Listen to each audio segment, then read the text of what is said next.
avec 0 €, il est bel et bien possible de créer une entreprise qui génère comme chiffre d'affaires des millions d'euros. Mais il est totalement impossible de créer une entreprise avec un capital culturel nul. Il y a un proverbe très célèbre d'ailleurs qui dit: tous les lecteurs ne sont pas des leaders, mais tous les leaders sont des lecteurs. C'est pourquoi aujourd'hui je vais vous parler de la lecture. Mais avant de cela, je vais vous demander de vous abonner, de liker la vidéo et de me donner votre avis dans les commentaires. Puisque je ne vais pas citer, je ne vais pas résumer les livres en entier. Je vais juste donner certains points, voilà, que je trouve plus intéressants.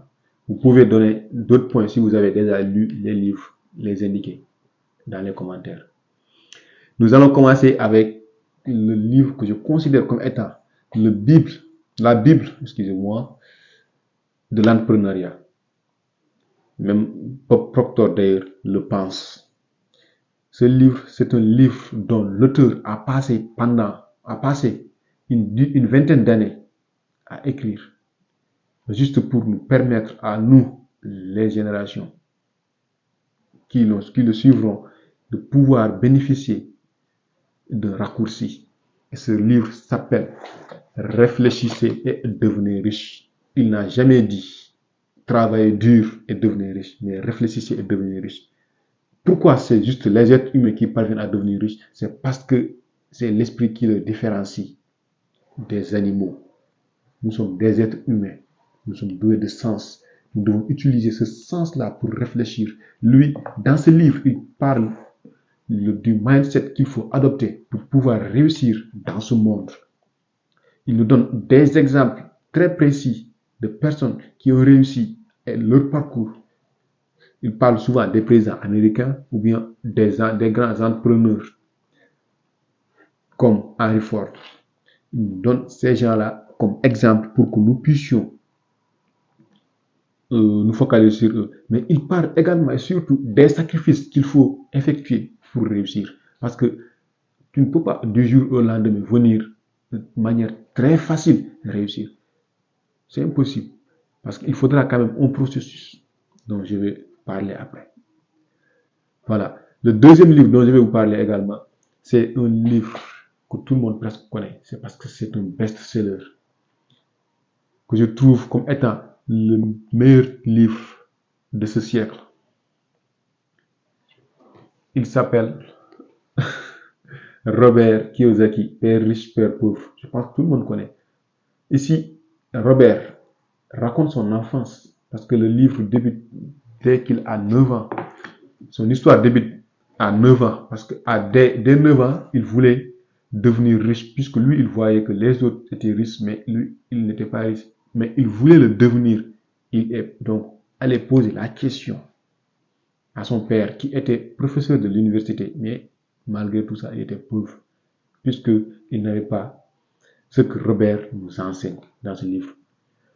Ce que Robert nous enseigne dans ce livre, c'est le comportement, la gestion financière, l'intelligence financière. Son père qui gagnait un bon salaire finissait toujours les mois à sec, ou bien même s'il lui restait quelque chose, c'était très peu. Il nous explique que ce n'est pas ce que nous gagnons qui est le plus important, mais ce que nous parvenons à garder dans notre compte bancaire le plus important. Il explique, il fait une comparaison entre son père biologique et son deuxième père qu'il appelle le père riche, le père de son ami qui s'appelle Mike.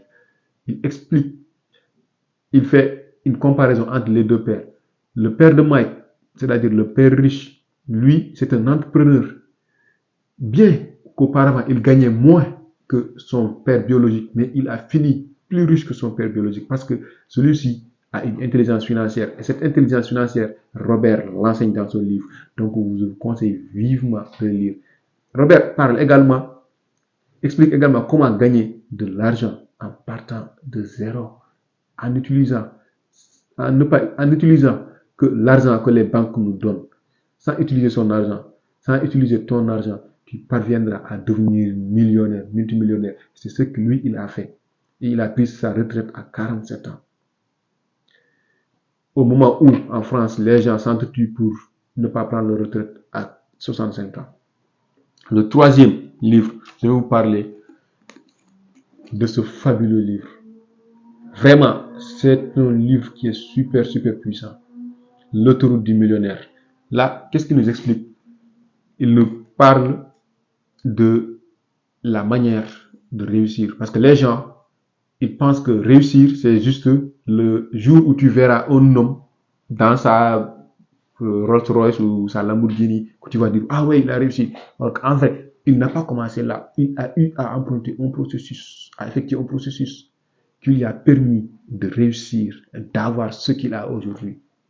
Ce qui veut dire que la réussite est un processus, ce n'est pas un événement qui doit passer par des étapes. Aujourd'hui, tu es là, demain, tu es là, tu avances. Raison pour laquelle il a utilisé l'autoroute, parce que sur l'autoroute, tu sais très bien que si tu freines, c'est un problème. Tu dois avancer et tu dois foncer rapidement. Raison pour laquelle le titre même est en parfaite concordance avec l'état d'esprit qu'il véhicule. Dans ce monde, c'est soit tu avances, soit tu recules. C'est impossible de stagner parce que le monde avance très vite. C'est ce qu'il explique. Bien vrai qu'il parle également du mindset qu'il faut adopter. Tous les livres dont je vais citer ici parlent du mindset à adopter parce que le mindset, c'est le premier pilier de l'entrepreneuriat. Ton état d'esprit, c'est la chose la plus importante quand tu veux te lancer dans l'entrepreneuriat. Le quatrième livre, je vais vous parler d'un livre que j'ai acheté sans connaître, mais c'est juste le titre qui m'a attiré. 1 an pour gagner 1 million, mais je ne le regrette pas. C'est un livre que je trouve super, super, super intéressant. Là, il nous parle de comment créer une marque ou un produit, le commercialiser facilement et très bien, et parvenir à faire des millions de revenus.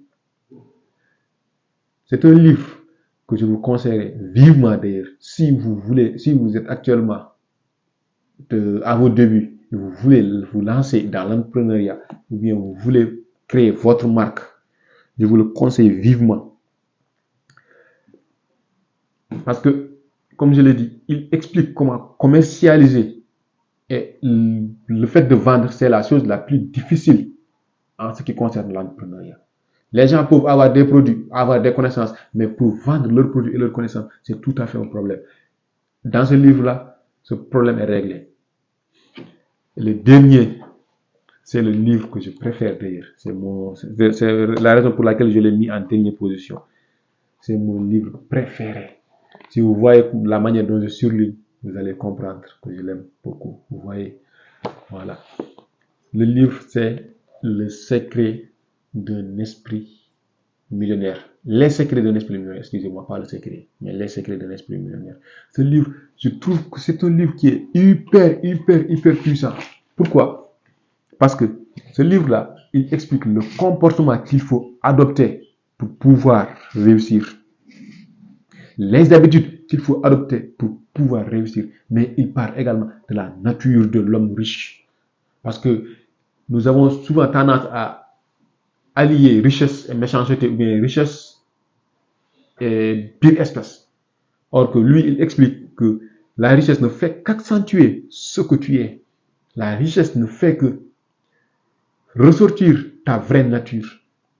Si tu étais gentil avant d'être riche, quand tu seras riche, tu seras encore beaucoup plus gentil parce que tu pourras utiliser ta richesse pour pouvoir créer des œuvres qui vont aider les gens, les pauvres, ou bien qui vont aider les gens dans le besoin, je ne dirais pas pauvres.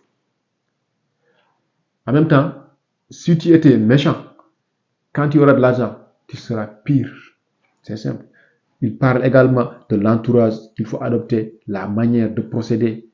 En fait, c'est un livre que je trouve super complet. Mais puisque je ne veux pas encore tirer en longueur la vidéo, je vais me limiter là. Mais si vous avez aimé la vidéo, je vous prie de liker et de vous abonner si vous n'êtes toujours pas abonné. Je vous salue.